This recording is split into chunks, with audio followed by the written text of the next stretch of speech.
Hey guys, it's Josh here from Public Defense doing our FAQ, dealing with the question, why does God hold mankind to a moral standard? Now, when dealing with morality, it is often disputed in our culture over whether or not there is such a standard that is held over man. For instance, a consistent atheist, especially a materialist atheist, would say there is no objective morality, and there are some who do believe in some form of deity that will hold to a very similar view. The idea that there's nothing truly objective when it comes to morality. However, that is not really a consistent viewpoint as we see with people's reactions and as well as civilizations across time, how the fact is there seems to be a consistent standard that's held above them. But we're going to go more into that in our classroom series, so be on the lookout for that. That comes out next week. And so with this, so there are some of the atheists who will say there is no objective standard. And there are some people who believe in a god of some sort or numerous gods and will still say there's no standard. But then there are those like us who hold of it that there is a standard. And if there is a god, a standard, the question then becomes why. For some people, why is there a standard? Why are we held to a standard and the rest of the creation isn't? Why are the dogs and cats and lions and whales not held to the same kind of standard that we are? Well, if we go back to Genesis 1, which I'll pull up on the screen for you guys, we see here is in verse 26. Then God said, let us make man in our image.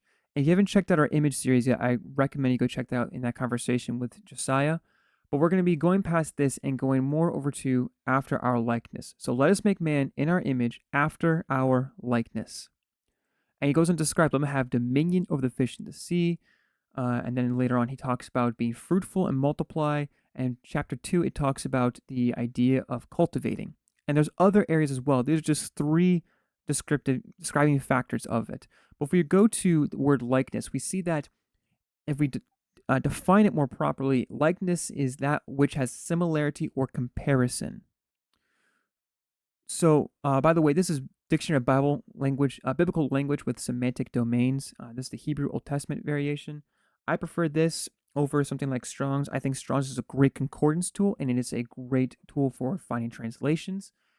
But it's not necessarily like one I would recommend using for definitions. So I would recommend, if you have the money for it, get Dictionary of Biblical Languages as a really good one.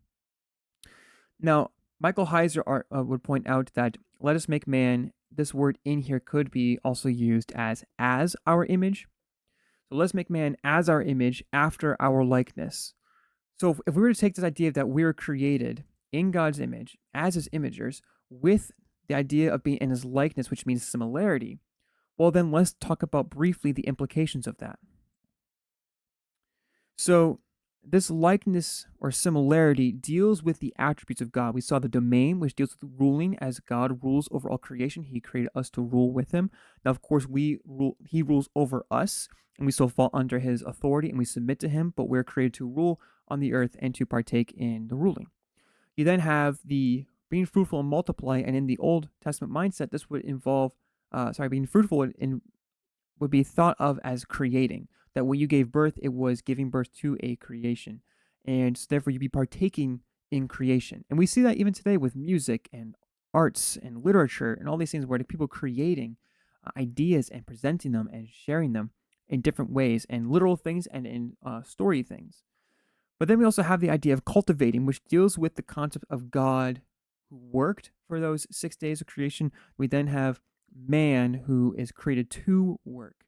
And that is not part of the curse that we had to work. We were created to work prior to the curse. And there are other attributes as well, like all the metaphysical things we could do up here. And honestly, the body has some role to play in the image bearing. Ultimately, the body also points to the fact that there is a creator at all. And if the body points to it and we identify as human, we understand that we're created as imagers.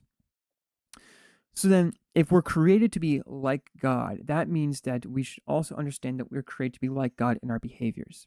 Meaning in our moral understanding of what is right and wrong. God created us to be like him and to share a relationship with him. But then when man sinned and gone against God and did something that was chaotic, which we'll get into this idea of sin more in another video, we deal with the issue of that man has become a false imager of God. they falsely point to God. When we sin, we actually falsely point to God because we're falsely pointing to him and his character and his name, saying, this is God, this is what he does, whether we realize it or not. That's kind of the idea here, because we go to Exodus 20, we see that God says, do not make images.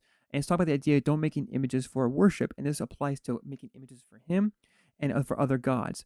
Because there's two major reasons. The one is that God is not what those images are, and he does not want to be depicted in that way. And two, we are already created in his image, according to verse 26 of Genesis 1. So to go against that is really to pass off our duties. But then, as thirdly, as I pointed out just before, that as we point to him, we are falsely pointing to him when we sin. So why is man held to a standard? Well, because we're created in his image. We're created to be like him. We're created to share a relationship and share in his ruling with. So thankfully, Jesus came to fulfill all the laws and the prophets in regards to prophecy of his coming, as well as a way of living when the law says do this and don't do this. And through the substitutionary sacrifice of Christ, we're able to be repaired, made alive, be healed, all the different terminology we find in the New Testament, and be with the Lord in the new creation, a restoration, and perhaps even a far better version of what Eden was, because now sin is out of the picture entirely.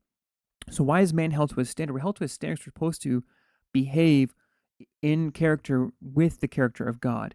And that's not an arbitrary thing. It's that what's declared as good is based upon God's nature. He is not one who's going to lie, so he therefore says, do not lie, because that's something I'm going to do. So since God doesn't lie, we're not to lie.